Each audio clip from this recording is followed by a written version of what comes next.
Hey everyone, I'm Liz Hunt. And I'm Chelsea Poppins. And this is the Agency Rocket Show, where we discuss the chaos of running our creative agency.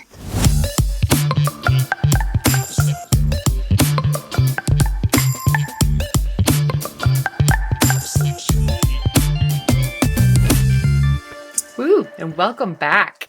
Today, our episode is going to center around a bit about family and how they've supported us along the way, and whether it's us trying to find how to be successful and or maintain the success we are in whatever stage, whatever phase, a season of life we're in. So to dive in, I got you, Liz. Tell me about growing up and learning your drive, learning about your interests, and maybe even how your parents supported you and your pursuits for those things. You're starting with tell me about your childhood? I'm your therapist today, JK. Oh, God. Okay, so we're starting with my childhood, apparently. Gosh, most of my childhood, I grew up in very small towns. A good chunk of it was spent in a small town in Missouri and then another small town in Kansas. And the one in Missouri was about 2,000 people. And we lived out in the country. And my mom had this gigantic garden that we were required to help her grow all That's summer called long. Earning your keep, Liz. Earning your keep. Yes, very much so. And to this day, I hate growing anything. I hate plants. Not like hate plants, but like I just don't want to take care of things. You can attest to this, Chelsea, because you put plants in our office and I refused to water them. And I'm pretty sure it's because my mom had this massive garden that we had to take care of growing up. And she would come in on Saturdays and wake us up at 6 or 7 o'clock in the morning on Saturdays. Shut up, Chelsea. I am being for real. I'm not kidding. We would not get to sleep in on the weekends. Chelsea! As my dad would say, this is the world's smallest violin. Here's the playing thing. the world's saddest song. I was not getting paid $45 an hour like I didn't get paid for chores around the farm. That's not what I heard. That's not what I heard. That was an actual job. The hog confinement was an actual job. That goes along with roguing or detasseling or any of those. I don't know what any of those words mean. Okay. That all sounds like home chores to me that I also never got an allowance for. That's out in the field kind of work. Either way, do you see these hands? They are not made for being outside. I am a city girl through and through, and I was born that way. I was never made, ever. And so when I got a little bit older, I got a little smarter, and I started negotiating with my mom. And I said, hey, Mom, if I will clean the entire house for all 7 people that live in this family, can I not go help out in the garden? And she said yes. And so that was the deal that I struck with my mom so that I would not have to go out in the garden. Also, we had chickens. And the chickens were the nastiest things. Oh, I hated them so much. They were so gross. And we had these like gigantic garden spiders that we would feed the chickens. And man, You had nature. No, Chelsea. She's like, we had nature out in nature. No. And it was absurd. It was a small town, like I said, and we lived on like 3.5 acres of land. And I loved being out, and we had this creek in our backyard. And my siblings and I, we would go exploring, is what we called it. And that was my most favorite thing to do, was go out and build a fort or go find, because we had woods in our backyard and we would just go exploring, right? Go find whatever we could find and build a cool trouble. Not get into trouble. We would just find things and walk around the woods, and I would just play imaginary games. And this is probably very, very wrong now, but I would always pretend to be Pocahontas because I loved her as a kid. Oh, I used to too. She was a hit. It was a Disney Channel hit. Yes, I know, but I feel like it's not okay to do that now. But as a kid, I loved her. Right? It's not okay for kids to pretend to be other princesses and things. I think it's fine. Well, yeah. So I don't know. I would say some of the ways that I don't even know why I'm sharing this, but maybe is what has given me the stronger stomach than perhaps others. Behind our little country home and woods and creek and all that was the veterinarian's office for the small town that we lived. And I don't know if this was okay or not, but in our woods, we would find the dead animals that he would just like throw in the back. That I don't know. doesn't feel I know. legal. I know. I never went near them, just so everybody knows I don't have like mad cow's disease. But we definitely found piles of dead animals that the vet would throw back there in our woods. So, yeah. So I always thought that was weird. Even as a kid, I thought that was weird. Also, something Chelsea and I share is as children, we had the opportunity of butchering our own chickens that we raised, getting to use a little hatchet and, chop their heads off and pluck their feathers off and all those things. You got to wring their neck, drain the blood. So, yep.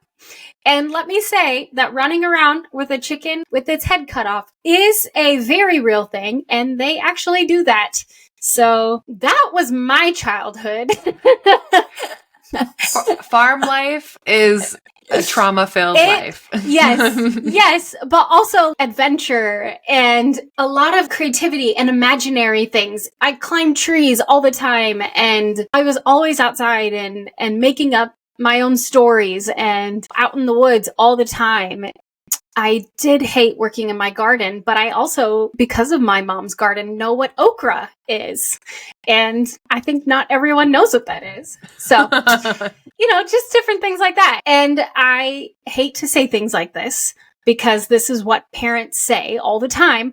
But that lifestyle of hardworking and things like that, it does build character. And thanks to my parents, I don't know what kind of character they built, but I definitely am a character. It's just a square peg looking for my round hole. God. Oh, God. Yes, exactly. So I agree. I think there's a lot of life lessons that you learned growing up on a farm. There's a lot of things that you learn. Yeah. Whether you want to or not. Like I said, a character. I don't know what character they were building, but a character. So you would say that kind of helped build the groundwork for where you're at now? I definitely think so. I think it built me into being able to be an entrepreneur because it helped me be someone who was resourceful and could think outside of structure, like a typical classroom structure, and could think outside of like, these are the boundaries of how we operate. But because I was constantly outside and using my imagination and coming up with my own scenarios and building my own forts or my own stories or my own whatever, I think that got me into using my imagination and creativity and my own resourcefulness to problem solve and to do all that kind of stuff. I think that was probably a huge piece. And then also just my mom is an amazing person and my parents are amazing and I have a very good relationship with them now. But in the best way, living a life of discomfort growing up, just not being super comfortable, not getting to sleep in on Saturdays and having a lot of chores and not getting allowances and just all kinds of things that happened growing up. I can pinpoint those things as being precursors to an entrepreneurial mindset for who I am today. Yeah. I love that. I totally agree. I don't think there's a lot of growth that takes place when you're sitting there being comfortable with whatever. I think there's special moments to sit there and appreciate having the luxury of being comfortable and not having to survive or fight for your life. But I totally agree that most growth that I ever happened spiritually, emotionally, mentally always happened when I was experiencing depression, anxiety, discomfort, loneliness, in all these places that I was not used to doing or being. Yeah, I think so too. Because that's when change is happening. And change is hard. Change is when there's transitions going through and growing pains is a real thing. And that's when you grow, right? Mm-hmm. Maybe talk about your relationship with your family and that support. How did that change as you were growing? Did they love you really hard in the beginning and they kind of like learn to back off kind of thing? Or how did that work? Wow. Jeez, Chelsea. Okay. You know how parents, when they're kids, they like hold you really tight and then you're like, get away. Yeah. As you get older, you don't love your parents. You go through phases. And for me, I was that kid. My parents tried to coach me and I hated them coaching me. I'm like, shut up, mom. Like I was a brat. I was an absolute horror. So there was more distance in that relationship and how my family supported me growing up versus now where I actively appreciate them and I seek out their advice because I understand those things better than I used to. So they support me differently versus when I was a brat back in the day. That's a really interesting question. I think that like any and all relationships, every child and parent goes through mountains and valleys. Mm-hmm. One of the things that my mom likes to say is that she was raising her kids to be adults and not raising kids to be kids. And you never really understand that as a kid until you become an adult and you're able to be friends with your parents. So my mom and I are very, very different people. She and I are probably the two most different people on the planet. I am much more like my dad, and especially much more like my dad when I was younger. My dad is like 100% introverted, and my mom's always been like 100% extroverted. And my mom has always been the crazy ambitious go-getter person, which that is who I am too. But she's also always been interested in the cooking and gardening and sewing. And she's always been interested in all the good, cool mom stuff. She's always wanted a bazillion kids and, all this stuff. And my dad was always super, super quiet. And I've told my parents this before. And so I'm not being mean, but I told my dad when I finally graduated high school and I got to know him more as an adult that I didn't ever realize that he had an actual personality until I became an adult. Because it was just like, he just never talked. I just didn't know him as anything other than my dad because he was just so quiet. But then with my mom, things were a little tougher because she and I were just always so different from one another. We just had a really hard time understanding each other until after I graduated high school and moved out. And then I was finally able to start communicating better to her about how I was feeling. And that was actually a big time breakthrough, I think, in our relationship. Because before, I had a really hard time communicating to her. And that was really a breakdown in our relationship. Was like, I couldn't communicate and she didn't understand because I wasn't like her. And all of my other siblings, well, my two brothers are much more like her. They're exactly like her. And I am not. I'm more like my dad. And so we just did not understand each other. But then when I got a bit older, I was finally able to communicate who I was. And so we were finally able to start understanding each other. And once Andrew and I got married, I was able to start understanding the beauty of who she really is. Instead of it being like, well, you're just my mom. You always rub me the wrong way or whatever. I started to see, holy cow, she can do anything. She has so many talents and so many skills, and she is just this crazy Wonder Woman of a human being. And I can't do any of that stuff. And I just started seeing all these things about her that was just like, that is amazing. So over time, she and I just grew closer and closer and closer until finally 5 years ago, I found out that I was going to have Landry, my daughter, and I asked if she would move up here to the town that I live in now and watch Landry after we had her. And she said yes. So she retired from her old job of running a dental office and came up here to be a granny nanny. And then ever since then, she and I talk almost every single day. We are best friends and we live 4 minutes away from each other.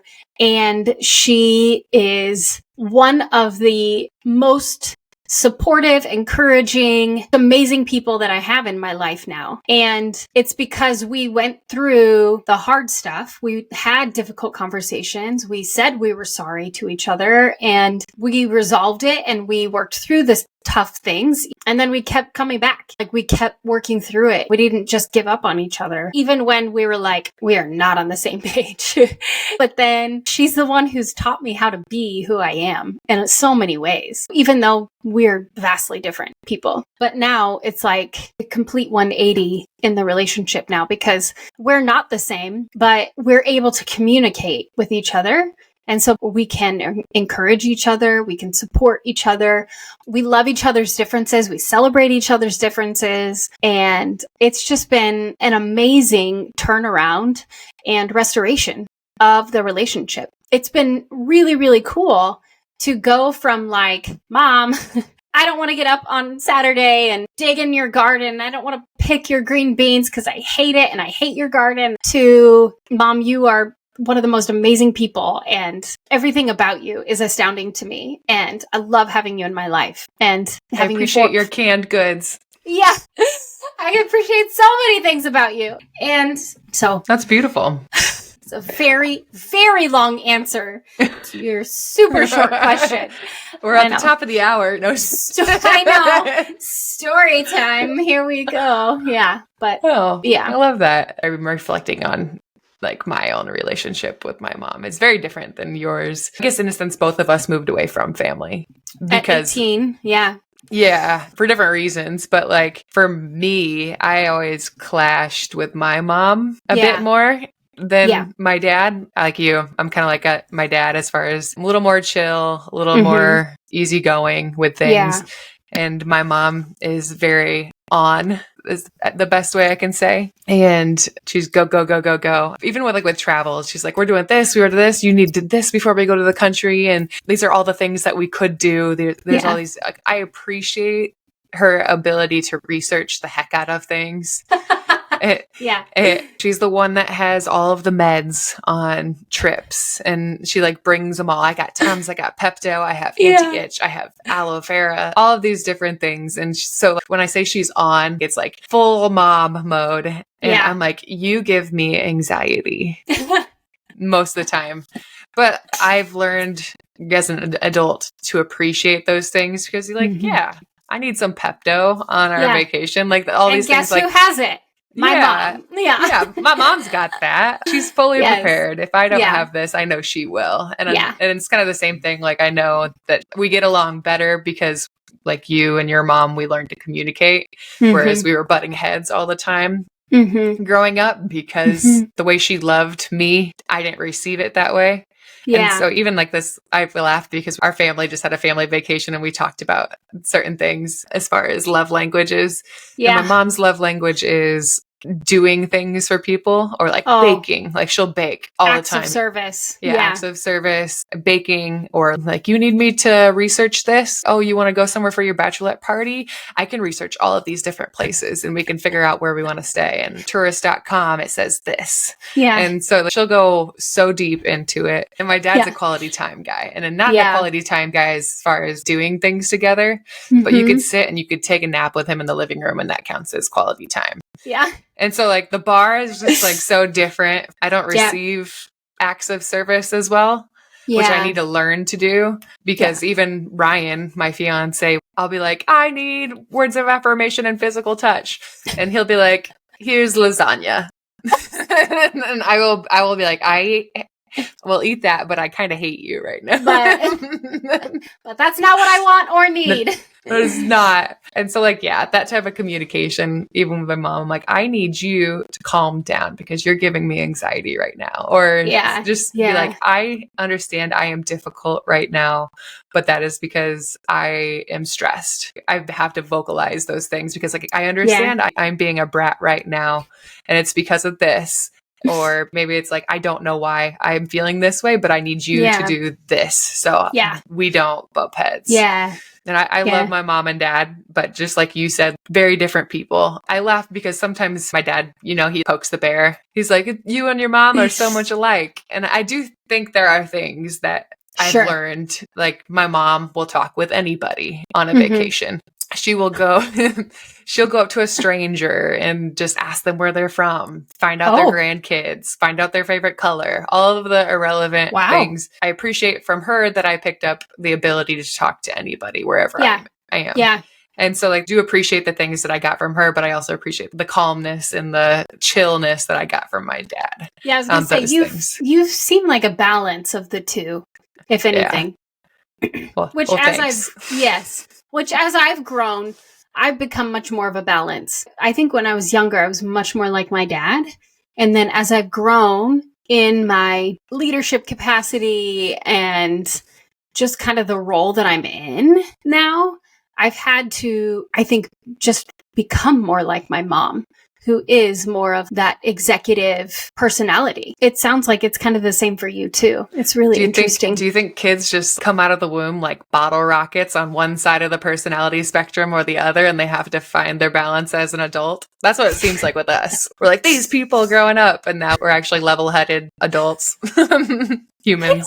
I don't know. I don't know how it is for other people. When I was in like middle school and high school, I used to literally think to myself, I feel like I'm two different people on the inside. I feel like I'm half my dad and half my mom. And I was just super volatile on the inside. Maths. That math. I can do half fractions. I can do 50-50. Yeah. You can do a little bit of mathing when there's only 50-50 in there. But yes. And then I think as I've grown and gotten older and one, learned to communicate and two, just matured and figured myself out better, I think I've learned how to, like we said, balance the two in a better way. Now I actually think I have 4 personalities, but who's counting? I think your ability and anybody's ability to have difficult conversations, especially with their parents or anyone in their family, I think that is such a underrated trait. Not everybody knows how to communicate, for one, and especially with family members, it always seems triggering. And anyone who thinks they got out of their family without trauma is lying. Yeah. I don't know anybody who says, I'm great. My family and I are great. Yeah. They raised me so well. I have no family trauma. I don't think I've ever known anybody to say that. I would say it does take a ton of courage to have those very difficult conversations with your parents, but it also takes a ton of maturity. You have to do it in a way that is not super accusatory and attacking. Yes, because the goal is not going to be restoration. The goal is just going to be you're getting it off your chest and you're just attacking them. It's not going to actually fix the relationship unless your parents are saints and they will just take it and let you get it off your chest. But in order to do it with courage and then do it with maturity and love, do it out of maturity and love, where it's like, hey, when these things happened, that was really hurtful for me, but I forgive you. If you can do that, that is next level emotional intelligence and maturity. And I think there's a lot to say for anyone who can just go ahead and forgive their parents without even having to have those conversations, Ooh, yeah. I feel that. I feel like not just for family, but any type of relationship you have along the way, if you don't get closure on it, people would call some things ghosting. And people don't get closure on those things. But if they really did you wrong and then just disappeared, it does take a different level of just being able to let things go without text bombing a paragraph. Oh, yeah. And it's super painful and it's super hard. But the reason you forgive is not to let the other person go. The reason you forgive is to let yourself go. Because if you don't, it keeps you a prisoner. You will end up just being a bitter, grumpy, angry person who can't trust people and can't love, literally hold you prisoner from love. And so if you can actually forgive that person, because a lot of times that person is not thinking about you, does not care about you, or if they do, they are ignoring it. A lot of times the people that hurt us the most don't ever think about it ever again, or don't know.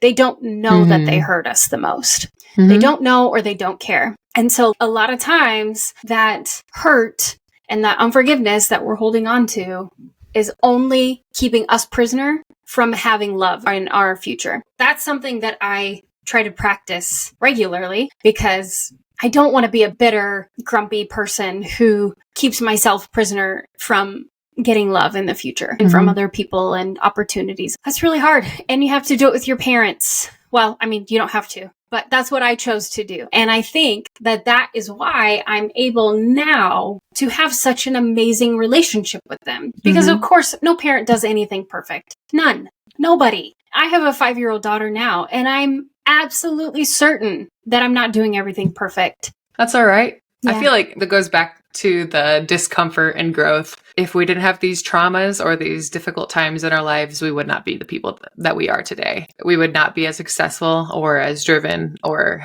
have the same work ethic. Yes, have the grit that we do have. Yeah. Yeah. So, yes. Yeah, that's great. I do agree that that's probably why you're successful and the badass individual you are today. Oh, so thanks, Chels. Is having a mom who raised me the way that she did, that taught me what she did teach me, and taught me how to live a life of discomfort, but in the best way, not like in a abusive way, but in a way that was like, no, life is uncomfortable and that's okay. Yeah. You can live a life of being uncomfortable. And that's what truly, you know this, that's part of being an entrepreneur is like, get used to being uncomfortable and living in discomfort because that's every day of being an entrepreneur. Yeah. I think from a different perspective as a parent, I'm not a parent, but I know from my own parents and what they've told me is through my difficult or challenging times in my life, they just had to sit back and watch me do these uncomfortable things. Yes. And it's like, I know there's a lot of choices in my life, whether that's career or other things. There was a time where I worked at Meredith Corporation. This is right out of retirement. And I ended up leaving the company in order to figure out what direction I wanted to run in post-athlete career. So I was kind of relabeling, re-identifying myself after not just being an athlete, but figuring out what my next chapter is. And so instead of staying at Meredith and figuring that out, it almost seemed too difficult to stay and figure it out mentally. And so I left. And I dove right into my training business, CKP Athletics. And both my mom and my dad were like, you're going to leave without having another job lined up. What I heard was you're going to be a low life. Are you moving home? That all those questions that people ask, like, well, what are you going to do next? All those things that you don't have the answers to. And I don't know about anybody else, but my mom's the type that will call her kids out in church at a small town church. And they'll be like, does anybody have any prayer requests? And my mom will raise her hand and be like, Chelsea's unemployed. Please pray for her. And just that's intense. Absolutely ruthless. And my sister and I laughed too, because my sister went through the same thing where she didn't have a job, but my sister was actually at church with her when she did this. She's like, please pray for Tessa. She is unemployed, living at home, even though she had a fiance. And it was just like, wow. It was just my mom really karma. Sees the worry and attacks it. This makes me like her even more. Oh yeah, talk about trauma. But you know she did it with a good heart. She's like, if we could just get some prayers. Like she's like, I see a need. We need prayer for it. Like I'm like, Mom, call the pastor to the side at the end and maybe like stop announcing all my prayer issues. Yeah, I know. These are personal and private. Yeah. Holy crap. So like they've even said to me, just to be like, we know you're going to make whatever decision that you want to make. And we've learned to stand by and just allow you to do that because we know that you are doing it. I think there's a difference. They knew I was doing it with the right heart and the right intention. It was still calculated. No matter if I didn't have the answers to what's next. And so they knew I wasn't going to make a really dumb, irrational decision and not figure it out. I think there's a difference when you have a kid who has tenacity and adaptability. And I had just come from living abroad for 7 years alone. So it is different. But I think from the parent perspective, watching your kid do uncomfortable, scary, high risk things is pretty stressful. Yeah. It's gut wrenching. I would say. Mm-hmm. I mean, I remember you telling me your story about Landry skiing for the first time and falling all the time, and you were creepily watching from the side, I was just watching, cringing. and the ski instructors wouldn't see her fall, and she's just laying on the snow bank side, and she's yelling, "Help! Can someone help me?" And I'm just like, don't do anything. Don't say anything. Don't yell. Don't. Somebody help her! Yes, I'm like, don't be a helicopter parent. Don't be a lawnmower parent. Don't be whatever parent, just let her figure it out. It took like 10 years, but somebody finally showed up and helped her up. Finally, you know what probably happened? They were probably a couple feet from her. And you're like, somebody finally showed up. Oh my gosh. Oh, it's so terrible. But yes, it's stuff like that. You just want to go fix everything. And it's so hard to not fix it for them, for her. Some things can't be fixed. I could fix that, Chelsea. I could have very easily fixed that. I could have just yelled at one of those boys that was, I don't know, doing nothing, told them to go pick my kid up. Oh, I do laugh at those kind of parents, honestly. I used to do more camps than I do now with a bunch of young elementary kids. Yeah. And I have a very tough love mentality on how I coach these kids. As you should. Yeah, yes. Because I'm not here to love you. That's what your parents are for. I'm not your mama. I'm your coach. Good for you, Chelsea. Yeah. Unless it were Landry, and then I would be like, what are you doing, Chelsea? Oh, yeah. Liz does not trust me with Landry. Liz thinks I'm such a hard ass. If you were coaching Landry, I would make you not do tough love. Okay. My way of coaching is tough love. So there is love in it. But I'm also like, why are you crying again? You have two choices right now. You can either sit down or you can get back to the drill. And if you sit down, I'm going to keep coaching. That just sounds like parenting. Oh, it is. It is. Or I'm like, you're not being very good. Do 20 push-ups. And I've had kids be like, no. Oh. And I will be like, get down. And I'll be like, I'll do these push-ups with you. I'll go full on disciplinarian. Chelsea. Yes. And I'm like, if you're not going to listen, I have learned so much by teaching kids again. Yeah. What do they say? Teachers learn it is like learning it twice. Oh, teaching it. Yes. If you have teaching it is like learning it twice because you have to relearn how you received it. Yeah. Yeah. Yeah. And so I think that's taught me so much as far as like, I have parents that will sit on the sidelines and try to coach the kid while I am coaching the kid. And I have some parents that take it really not funnily. Yeah. I'd be like, Barry, get out of here. Yeah. Good for you. Grace isn't listening to me because of you. And then he'll just walk out. Or there's some parents where I'm like, you're paying me to do this. Yeah.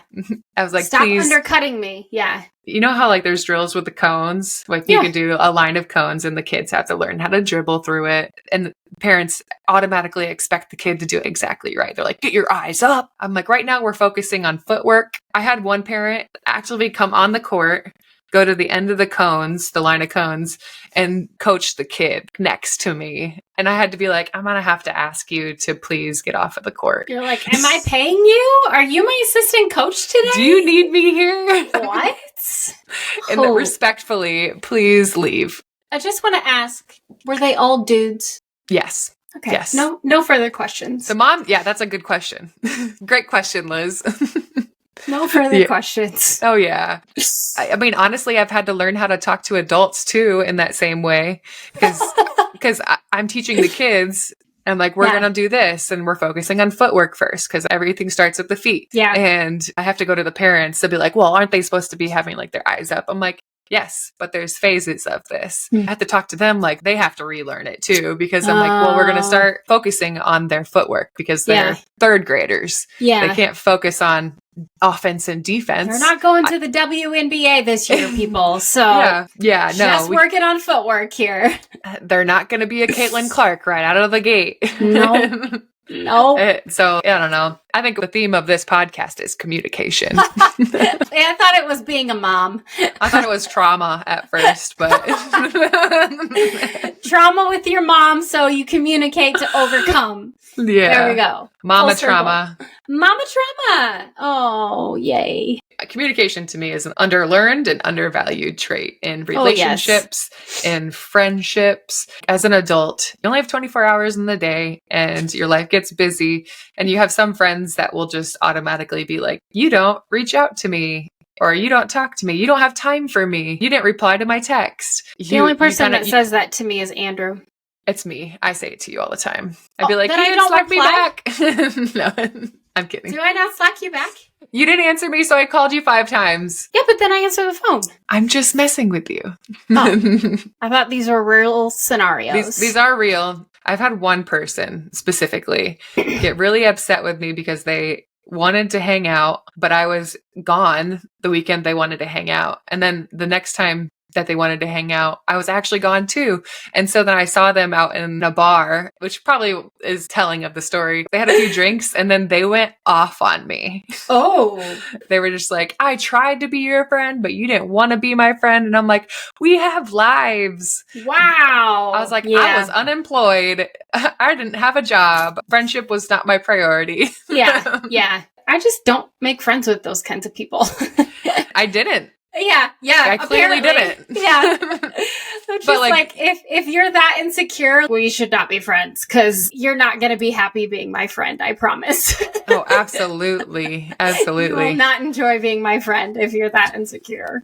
And I've told you this before. Social is my first thing to go when I cut things. Yes. I was like, if anything takes priority in my life, it is not my social life usually. Yeah. Except for me. Oh, yeah.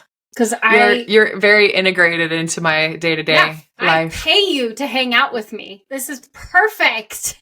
And you called me on vacation. You're like, hey, I miss you. Yeah. It's because I did. You were gone too long. I was. I agree with that. 1 week vacation with family. XOXO. I love them, but it's too long. Family is a very long time. Yeah, I had to tell my mom that too. I'm like, maybe family vacation should be limited to 4 days. 4 days. 4 days is a great length of time.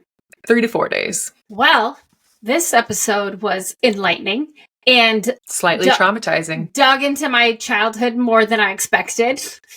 But, all good things. All good things. As Olaf says. Yeah. I'd say the key takeaways for this episode. Yes, please do tell me. Oh yeah. No, I will. I'm right here. I say the key takeaways for this is family support looks different for each and every person, whether that's you as a young adult versus you now. And I think success is largely defined on the things you take away from whatever kind of childhood that you have, whether it's good, whether it's bad, and learning to communicate appropriately with your friends and your family along the way definitely helps. And I think for me, and I know for Liz too, that's a large contributor to the success of the employees that we have on our team and the success with our clients and pretty much anyone we interact with at DayCloud and how we talk to each other. I think all of those things have shaped us into being successful leaders and owning a successful company today. For sure. All right. Yeah. Go work through your traumas, guys. Woo! Godspeed. Godspeed. We'll pray for you. Yeah, good luck. Bye. Bye. Bye.